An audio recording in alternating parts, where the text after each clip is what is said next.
Good morning and welcome to Callander Bay Church Online. I'm Pastor John Intoff, and thank you so much for being a part of our online service today. Well, Happy New Year.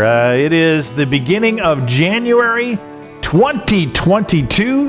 Hope that you had some good times ringing in the new year. And we want to pray that God would really richly bless us as we go through this new year. It's been some difficult years, and we just pray that God would really bless your family and encourage you where you are, and that we will see God do some great things in our church and in your lives in 2022. Well, right now we've got two different ways that you can be a part of our services. One is what you're doing right now, which is our online service. And you can do that a couple different ways. Well, probably there's more than a couple, but the main two is that every Sunday morning at 10:30 we do what's called the YouTube live premiere. And so you can tune in and watch the service together with other people in their homes, and then you can comment and have some interaction during the service. And so that's the live YouTube premiere option. The other is that after that YouTube premiere is done, it's just live for anybody to enjoy at any point that they want. And so you can also get caught up on other services, and whatever your choice is, you can just be a part of the online service. The second service is our in-person service, and so it is Sunday morning, 10:30 here at Callander Bay Church, and you have to pre-register for that because right now space is limited, and so you have to wear a mask, and you have to physically distance, and do all those things that we're required to do right now. And so if you want to be a part of that, all you have to do is go to our webpage, callanderbaychurch.ca, and you can register there and be a part. And so whether you watch the service online or whether you are coming for the in-person service, we just appreciate your connection and involvement with Callander Bay Church. Well, the daily encouragement has had a little bit of a break over the Christmas holidays, but that's one of the ways we've been keeping connected with people. And you can go to our webpage and you can get on the email mailing list for the daily encouragement. Or you can just contact me here at the church and I'll get you on it. We also have our Facebook group, and each day we post different things on it to encourage and help you on your spiritual journey. So those are just a couple ways that we're helping to stay connected during this time. We want to say thank you for your ongoing support of Callander Bay Church. You have been very faithful and generous, and we couldn't do any of this without your ongoing support. So thank you for that. And there's a couple ways that you can give. One is by going online to our webpage, to callanderbaychurch.ca/give, and you can safely and securely give to the ministry of Callander Bay Church. The other that you can do is that you can mail your gift in, and you can do that by sending it to our mailing address, which is Callander Bay Church, Box 218, Callander, Ontario, P0H1H0. Again, that mailing address is Callander Bay Church, Box 218, Callander, Ontario, P0H1H0. Well, as we start a new year, it's great to sing and to worship, and it is good to be able to trust Jesus as we go into the new year. And let's sing this great hymn, "'Tis So Sweet to Trust in Jesus."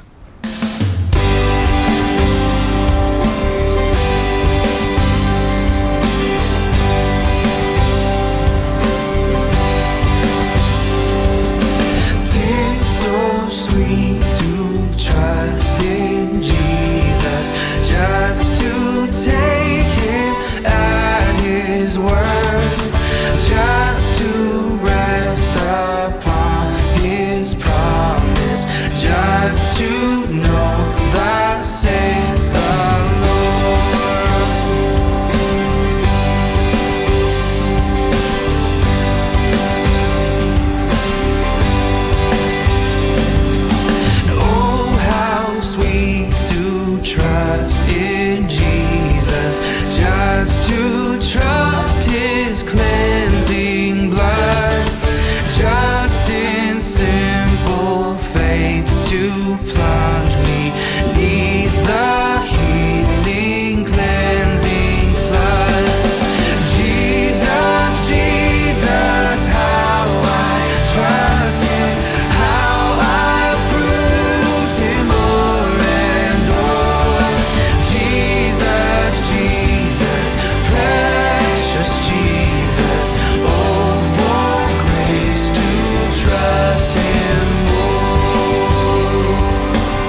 is sweet to trust in Jesus, just from sin and self to cease, just from Jesus simply taking life and rest and joy and peace. Jesus, Jesus, how I trust him, how I proved him o'er and o'er. Jesus, Jesus, precious Jesus, oh, for grace to trust him more.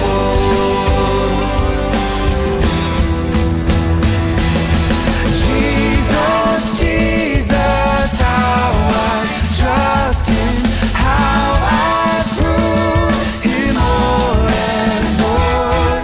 Jesus, Jesus, precious Jesus, oh, for grace to trust him more. Oh, for grace to trust him more. Oh, for grace to trust him more.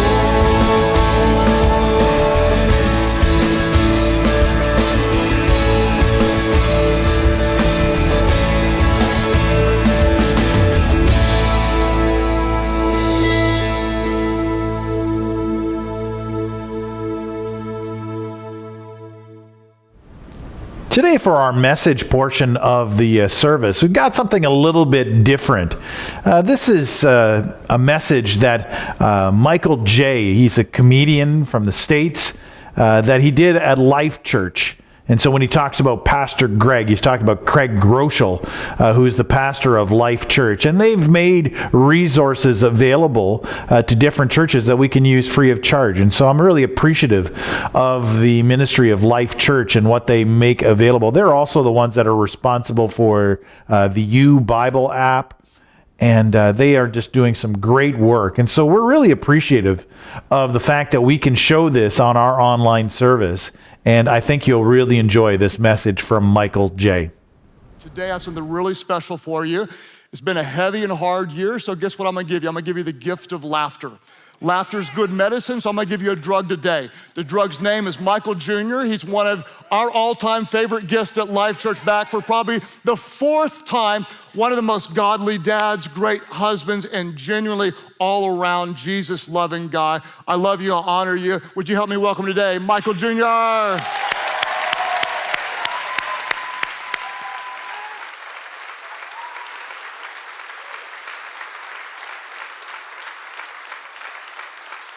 All right, thank you so very much. I almost want to take this jacket off because I have a snug shirt on because I'm here with Craig, because his shirts are always a little snug. I think he shop at Young Navy.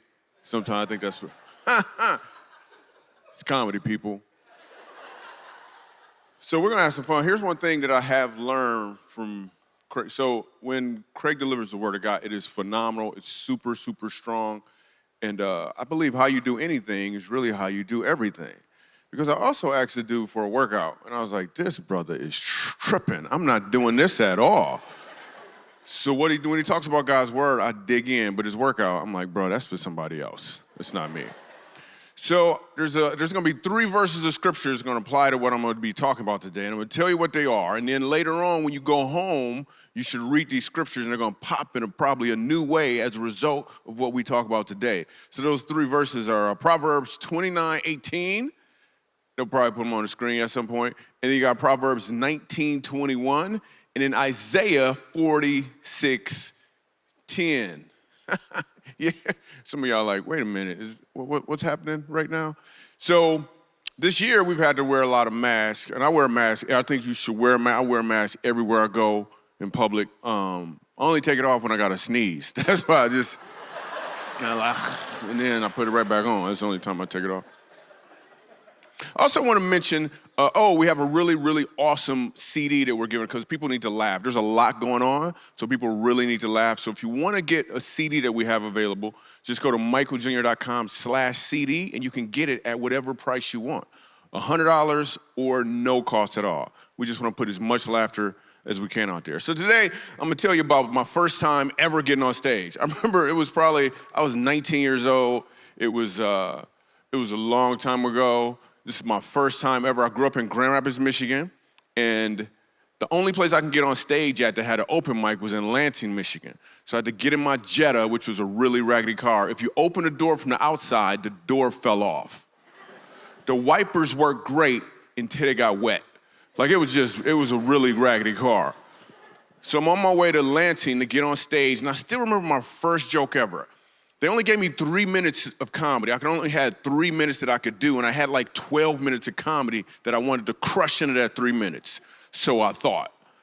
I actually finished my entire set and still had 1 minute and 42 seconds left. But I remember my very first joke, and I wasn't a Christian at the time. In fact, I didn't even know anybody named Jesus. I just want to throw that out there. But this is my first joke ever. We went back and looked at it. This was my very first joke. So my first joke was something like this. I was like, listen, bet not nobody heckle me. It's a double negative. I didn't even know that back then. Anyway, I said, bet not nobody heckle me, because the last person to heckle me, I hit him in his jaw, punched him in his stomach, and I grabbed him by the back of his wheelchair and pushed him out of my way. That was my first joke. So since that time, I've learned an awful lot about comedy and a little bit about life. And what I'm really called to do is to comedically inspire people to walk in purpose. So I'm gonna talk about 3 ways that I actually develop comedy. There's 3 methods that I use to create comedy, and I've learned that these same 3 methods can apply to life in you understanding what God has called you to do. Like literally, the exact same methods can take place. So I'm gonna kind of walk you through them, and some of you guys may notice yourself in this as well. So the first method that I use is really improv. Like I really like improv a lot. What's your name, dude? What is it? Grant. Like how much money you got in your pocket right now?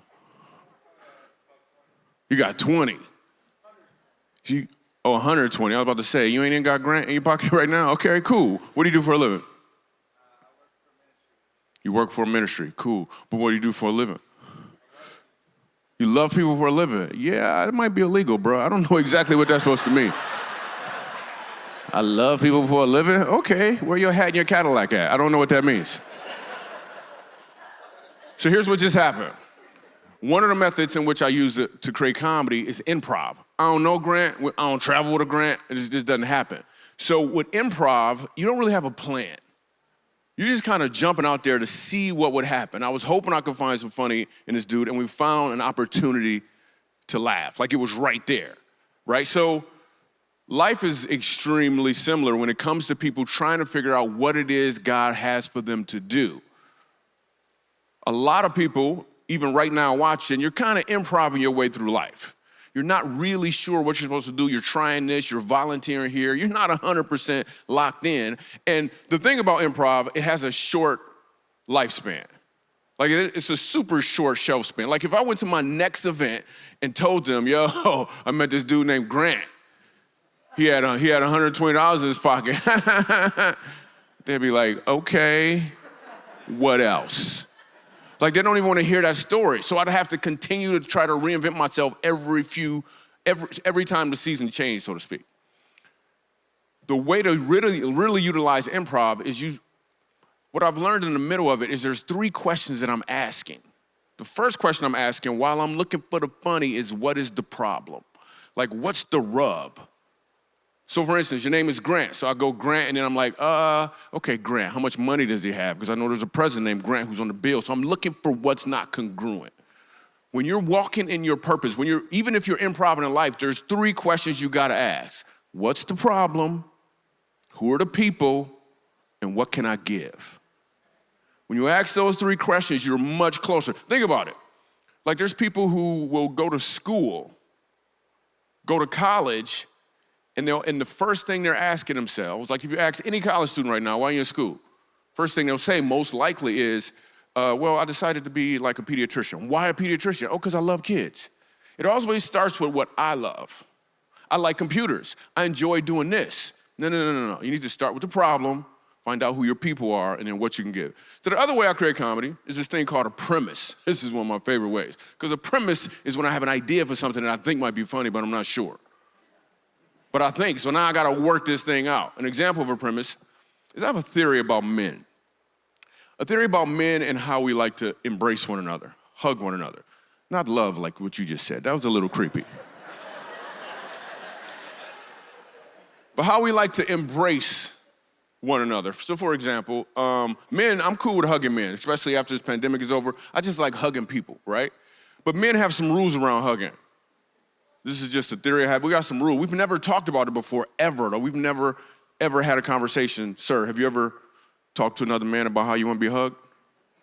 No, not at all. It's never come up. But there are rules. We have these rules. We never talked about them, but they're rules. The rule number one is the hug can only last 1.4 seconds. That's a rule. We never talked about it, but all the men in here are like, yeah, you're right. That is true. And rule number two, you know the hug is over when we tap out. Tap, tap, release. That's what we do every single time. Tap, tap, release. Fellas, you ever tap out and they don't release? You're like, tap, tap, bruh. Tap, tap. I'm doing Morse code on this dude back. Tap, tap, tap, tap, tap, tap, tap, tap, tap, tap, tap, tap, tap, tap. I tapped him so hard, he burped. I'm like, dude, you need to let go. You gotta let go. You just burped. You gotta let go. The other rule we have around hugging men is really pretty simple. It's left hand under, right hand over. Tap out, release. The fellas right now are doing the math like, that is true, but we never talked about that. That's crazy. It's left hand under, right hand over, tap out, release. You know how you know this is a rule, fellas? You ever have a dude try to go double under? He can't go double under. He go double under, you gotta go double over. Now y'all slow dancing. That's what you're doing. You slow dancing. You might as well turn on the Luther Vandross. That's what you're doing. Or for this audience, Barry Manilow. You might as well just turn it on. It's just some rules we have. So listen, that whole premise, that started out as a premise. I just started digging into how could that be fun? Like men, like every time, release. I just started digging into it and I had to get on stage and test that joke out until I knew exactly what it was. Now some premises, you just have to let them go. Like I got some jokes, I think they're hilarious. The audience is like, okay, dude. And I have to know when to let that go. Some people are doing life trying to hear God's voice and what he wants to do, but you have a premise. Or maybe you didn't even hear from God, you just got a premise. Some people went to school on a premise, and now all you have is a plaque on the wall. Because your premise was about you. I like to do this. I enjoy that. Well, that's fun. As opposed to asking the three questions that you have to ask. What is the problem? Who are the people? And what can I give? If it's easy for you to remember, I like to refer to this as the 3 Ps. What's the problem? Who are the people? And what can I give? The reason that last one is a G is because nobody remembers 3 Ps anyway. What's the problem? Who are the people? And what can I give? 3 Ps. Listen, you guys are gonna remember that long before you remember the 3 whatever else is.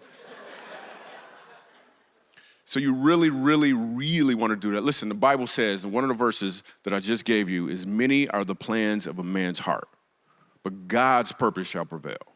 Like it's his purpose that shall prevail. Another premise I had, I just threw this on stage once. My friend sent me, my Amish friend texted me a joke once, and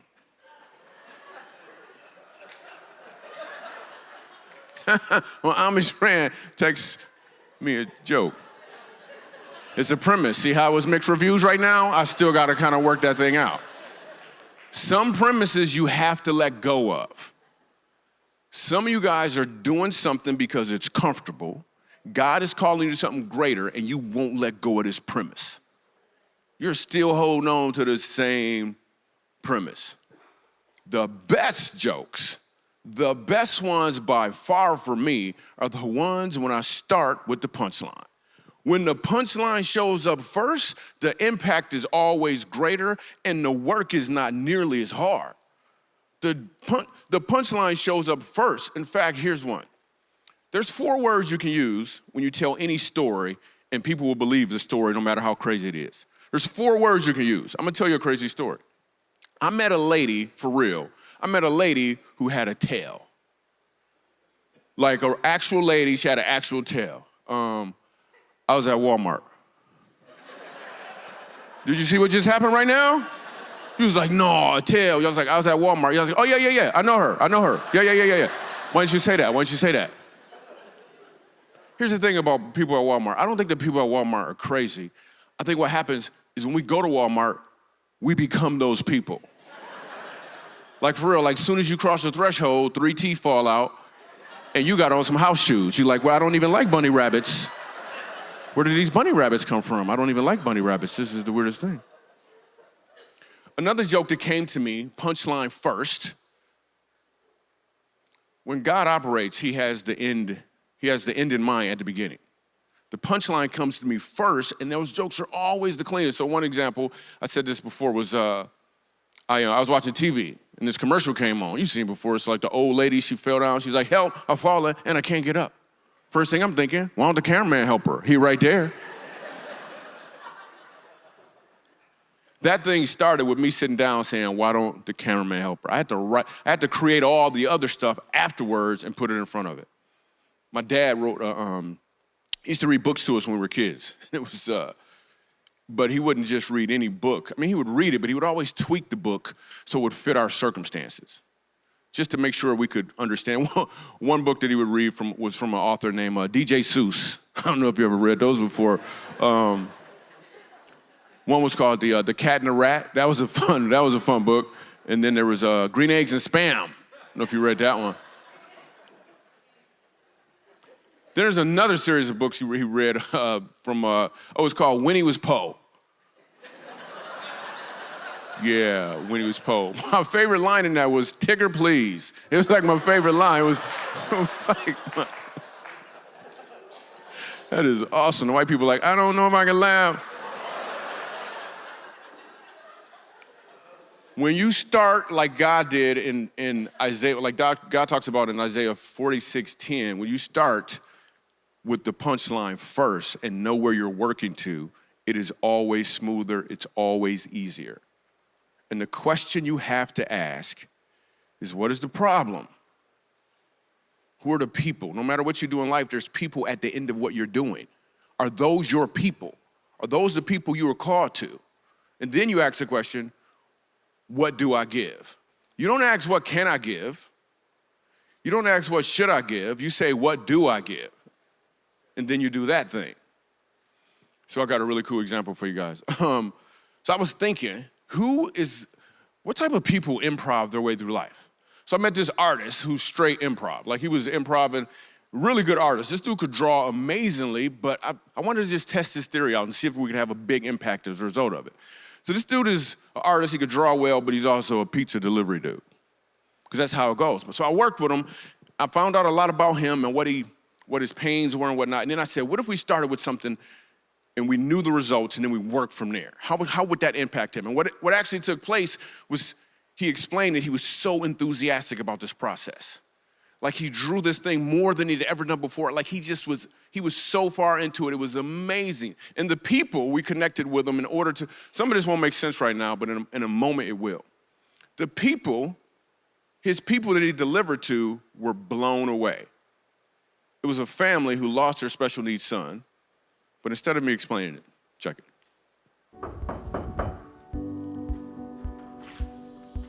Hey, how's it going, man? Yo, what's up, bro? Good. My name's Lamar Cornelius. Currently, I'm a pizza delivery driver, just deliver pizza. You have generous people who gives you a nice tip, and then other days you have people who don't give a tip. If you have bills that's piling up, you kind of bank on going to work hoping that it's a good day. There's moments, when I'm delivering pieces where I'll have an inspiration or an idea that comes to mind. I'm at work, I have to put in the time there to make sure it ends meet, and then come home and, do what I love to do, which is art.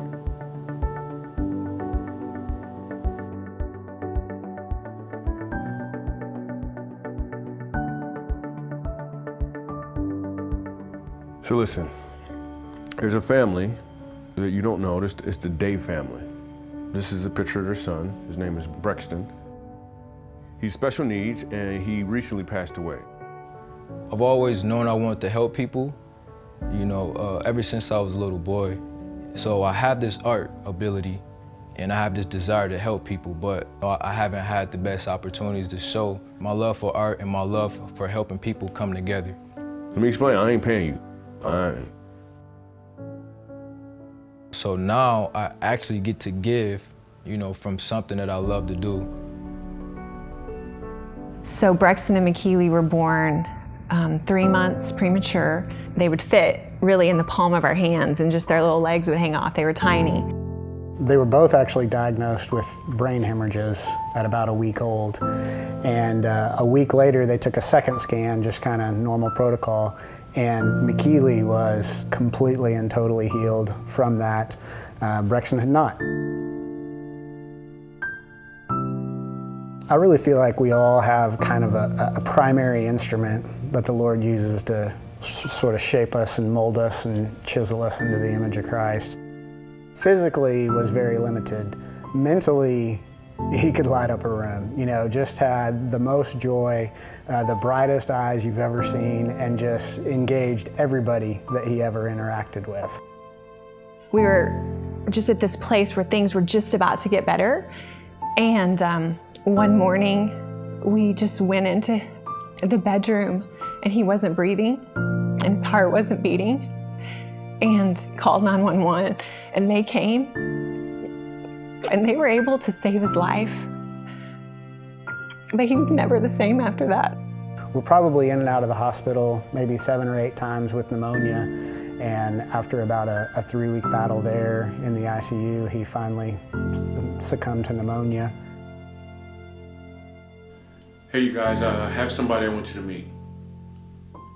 This is Lamar, and he's a really great artist. He heard about your story, and he has a gift for you.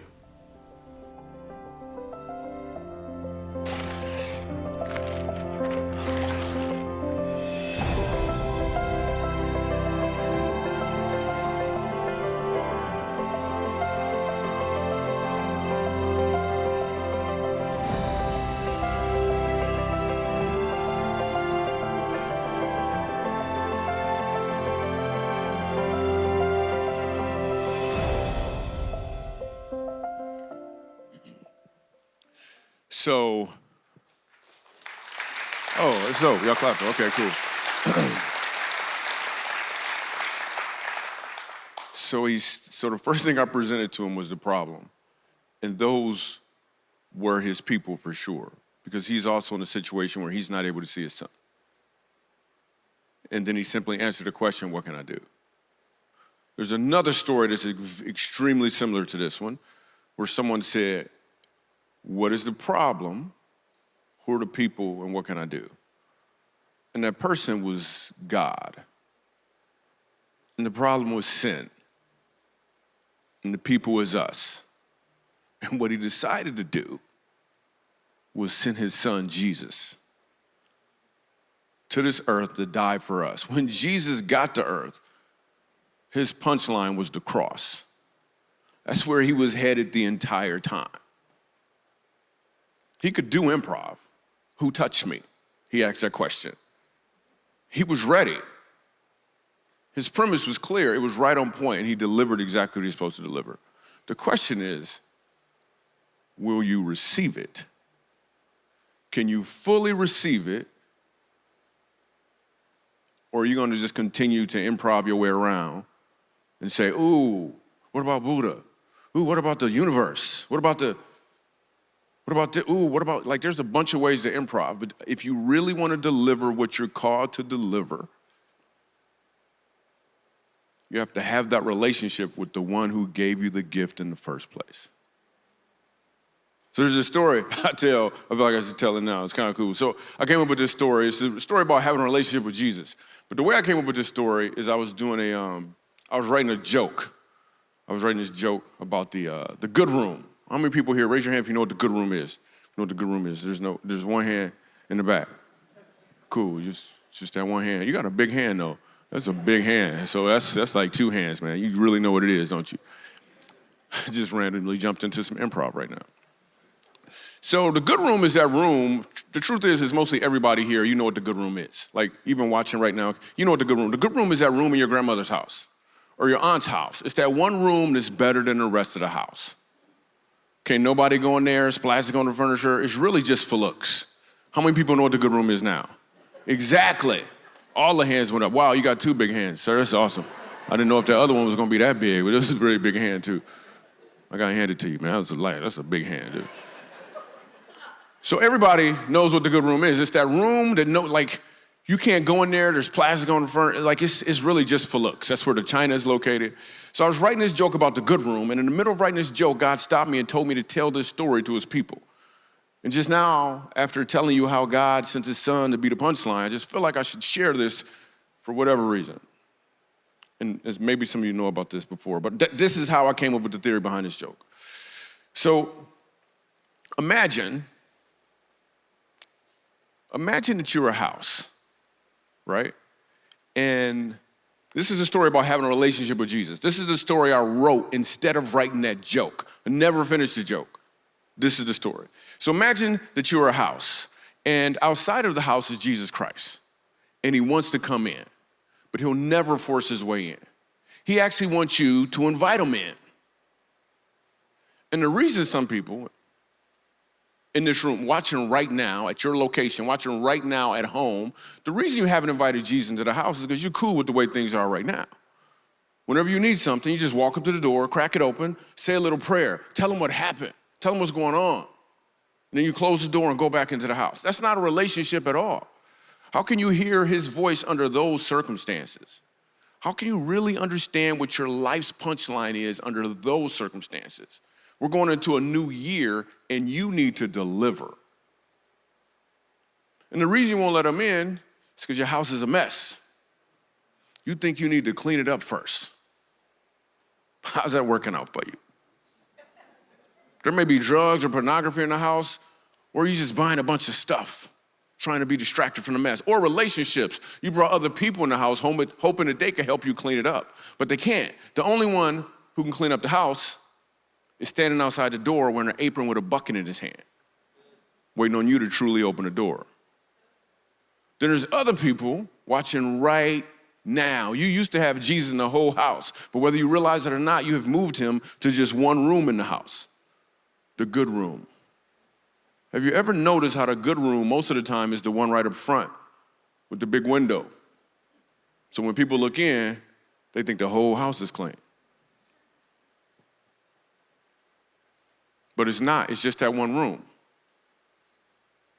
So when they hear about you coming to church or watching online, they think the whole house is clean, but it's not, it's just that one room. You quote scriptures, but it's just that one room. You got a Bible in your car, but it's just that one room. You got the app on your phone, but it's just that one room, and your streak is 0.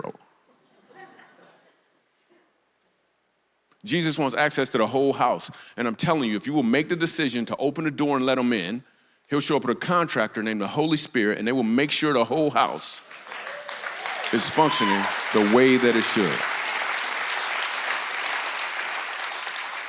There is something significant for you to deliver in this up and coming year, something significant that has always been inside of you.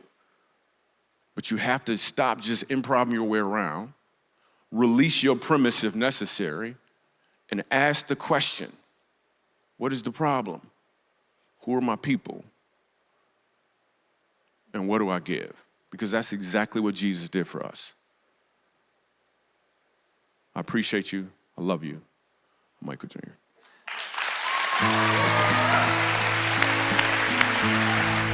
Wow, what a great challenge.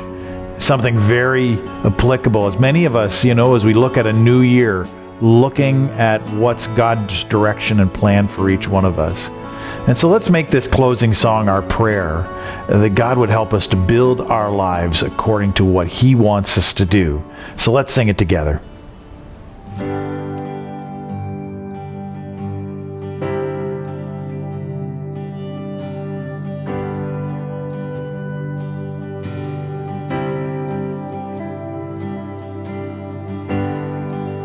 Worthy of every song we could ever sing, worthy of all the praise we could ever bring, worthy of every breath we could ever breathe. We live for you.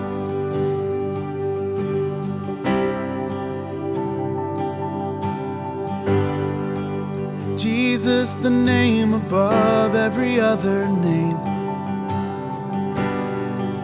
Jesus, the only one who could ever save. Worthy of every breath we could ever breathe. We live for you. Oh, we live for you. Holy, there is no one like you. There is none beside you. Open up my eyes in wonder. Show me who you are and fill me with your heart and lead me in your love to those around me.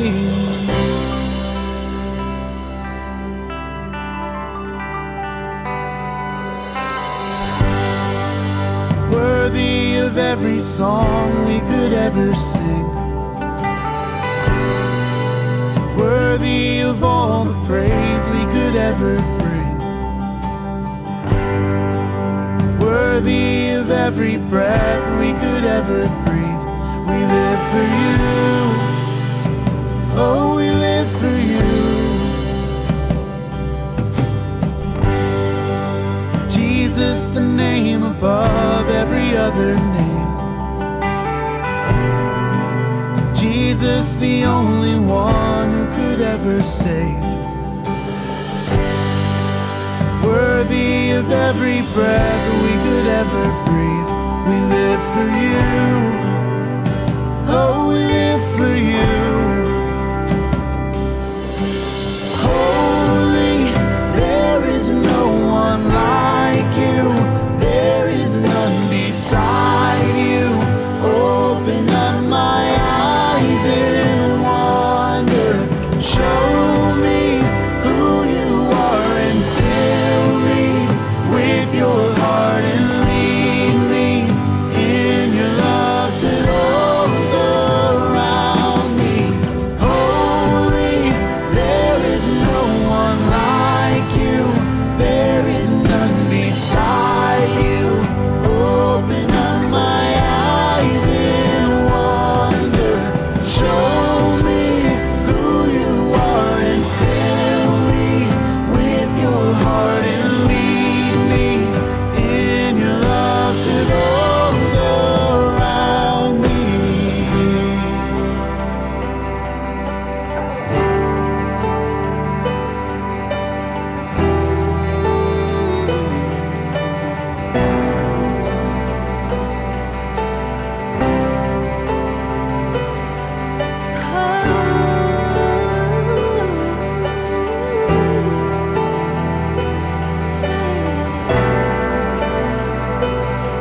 thank you so much for being a part of our online service today.